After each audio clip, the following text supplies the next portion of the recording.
बिस्मिल्लाहिर्रहमानिर्रहीम रब्बि इश्रह ली सदरी व यस्सिर ली अमरी वहलुल उक़दतम मिन लिसानी यफ़क़हू क़ौली। अस्सलाम वालेकुम सामीन, जैसा कि आपको मालूम है कि अल्लाह ताला इंसान का खालिक व मालिक है। अल्लाह ताला की ज़ात इस बात के लायक है कि बंदा हर वक्त इसके सामने सजदा रेज़ रहे, लेकिन चूंकि इंसान में गलती और भूल चूक का मादा है, इसलिए कभी ना कभी चूक हो ही जाती है। उस चूक पर अल्लाह ताला अगर बंदे को सिर्फ माफ़ कर दे तो यही अल्लाह ताला का बहुत बड़ा एहसान है। लेकिन कुर्बान जाइए उस मेहरबान अल्लाह की ज़ात पर कि जब बंदा कोई गुनाह कर बैठता है और इसके बाद अल्लाह ताला से तौबा इस्तग़फ़ार करता है तो वो सिर्फ माफ़ ही नहीं करता बल्कि माफ़ी के साथ बहुत से फ़ज़ाइल और नमाज से भी नवाजता है।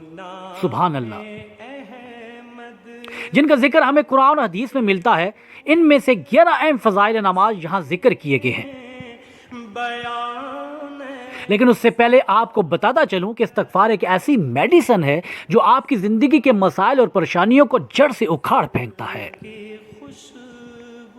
क्योंकि आजकल डिप्रेशन का दौर है और जो गरीब है वो माल को हासिल करने से काज़िर है और जो अमीर तबके से है वो माल को संभालने से परेशान है। जब इंसान को अपनी ही परेशानी की वजह ना मालूम हो सके तो समझ लीजिए वही इंसान डिप्रेशन का शिकार है। अगर आपके पास दौलत है लेकिन सुकून नहीं है तो समझ लीजिए आपकी ज़िंदगी शफा है जिसको जहन्नम की वादी कहा जाता है। अगर आपके पास मुफलसी है और आपके पास सुकून है तो समझ लीजिए यही ज़िंदगी आपकी जन्नत है। क्योंकि सुकून कल्ब अल्लाह का दिया हुआ एक इनाम है और ये इनाम सिर्फ और सिर्फ इस्तग़फ़ार से ही हासिल किया जा सकता है। आइए अब आगे बढ़ते हैं और मालूम करते हैं कि वो कौन सी 11 फजीलतें हैं जिनका जिक्र कुरान पाक और हदीस में मिलता है। और अब बात करते हैं इस्तग़फ़ार की पहली फजीलत के बारे में। पहली फजीलत, अल्लाह ताला सारे गुनाह को माफ़ फरमा देंगे।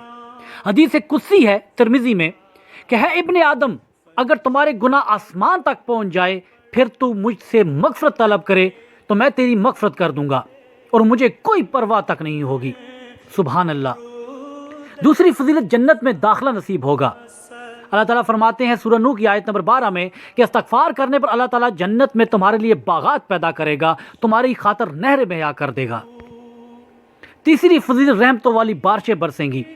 फरमान इलाही है आयत सूरह नूह की आयत नंबर 12 में और हूद में आयत नंबर 52 में, इस्तग़फ़ार करने पर वो तुम पर आसमान से खूब बारिशें बरसाएगा। और चौथी फजीलत, माल और दौलत में बरकत होगी। अरशाद बारी ताला है कि सूरह नूह की आयत नंबर 12 में कि इस्तग़फ़ार करने पर वो तुम्हारे माल में इजाफा फरमाएगा। और फरमान खातमुल अंबिया सल्लल्लाहु अलैहि वसल्लम है कि बकसरत इस्तग़फ़ार करने वाले को ऐसी जगह से रोज़ी देंगे जहां से गुमान भी नहीं होगा। पांचवी फजीलत, नरीना औलाद अता होगी। अल्लाह ताला ने सूरह नूह की आयत नंबर 12 में इस्तग़फ़ार के नमाज का जिक्र करते हुए फरमाया, बनीन, यानी जो शख्स इस्तग़फ़ार करेगा अल्लाह ताला उसे औलाद नरीना की नेमत से नवाजेंगे। सुभान अल्लाह। इसी तरह छठी फजीलत, जिस्मानी क़ुव्वत का हासिल होगी। अल्लाह ताला फरमाते हैं सूरह हूद में कि इस्तग़फ़ार करने पर अल्लाह ताला तुम्हारी मौजूदा क़ुव्वत में मज़ीद क़ुव्वत का इज़ाफ़ा फरमाएंगे। इसी तरह सातवीं फजीलत, बस्ती पर आने वाले अज़ाब टल जाएंगे। फरमान बारी ताला है सूरह अनफ़ाल की आयत नंबर 33 में कि अल्लाह ताला उन लोगों को अज़ाब देने वाला नहीं जो इस्तग़फ़ार करते रहते हों, यानी तुम्हारे इस्तग़फ़ार की बरकत से तुम समेत सारी बस्ती वालों पर से अज़ाब टल जाएंगे। इसी तरह आठवीं फजीलत, हर गम से निजात मिल जाएगी। आखिरी नबी हज़रत मोहम्मद मुस्तफ़ा सल्लल्लाहु अलैहि वसल्लम ने फरमाया कि जो शख्स कसरत से इस्तग़फ़ार करता रहेगा अल्लाह ताला इसको हर गम से निजात देंगे। नौवीं फजीलत, हर मुश्किल और परेशानी से छुटकारा मिल जाएगा। आखिरी पैगम्बर नबी हज़रत मोहम्मद मुस्तफ़ा सल्लल्लाहु अलैहि वसल्लम ने फरमाया कि बकसरत इस्तग़फ़ार करने वाले को अल्लाह ताला हर मुश्किल से खलासी अता फरमाएंगे। सुभान अल्लाह। इसी तरह 10वीं फजीलत, दुआएं कबूल होंगी। और 11वीं फजीलत, बस्ती वालों को रिज़्क़ अता होगा। जो शख्स हर दिन अल्लाह ताला से मोमिनीन और मोमिनात के लिए 27 या 25 मरतबा इस्तग़फ़ार करता है, अल्लाह ताला इसको इन लोगों में शुमार फरमाते हैं जिनकी दुआएं कबूल होती हैं और जिनकी तफ़ैल ज़मीन वालों को रिज़्क़ दिया जाता है।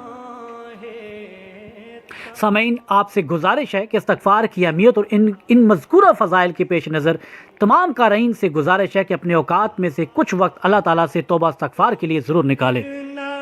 कम अज़ कम दिन में 27 मरतबा अल्लाह मग़फ़िर अल-मोमिनीन वल-मोमिनात और 100 मरतबा अस्तग़फ़िरुल्लाह पढ़ लें, और ध्यान के साथ कि अल्लाह ताला मैं कमज़ोर हूँ, हकूक़ अल्लाह और हकूक़ अल्लाह बात मुझ पर लाज़िम है लेकिन मैं अदा नहीं कर पा रहा हूँ, गुनाह भी हो रहे हैं, आप ही मेरी मदद कर सकते हैं, आप ही मुझे इन गुनाहों से बचा लीजिए, हकूक़ अल्लाह और हकूक़ अल्लाह बात अदा करने की तौफ़ीक अता फरमाइए। अल्लाह पाक से दुआ है कि अल्लाह पाक हम सबको ज़्यादा से ज़्यादा तौबा और इस्तग़फ़ार करने की तौफ़ीक अता फरमाइए, आमीन। सामीन, आपसे गुजारिश है कि इस पेज को लाइक करें, सब्सक्राइब करें और लोगों तक शेयर करें। आपका बहुत बहुत शुक्रिया।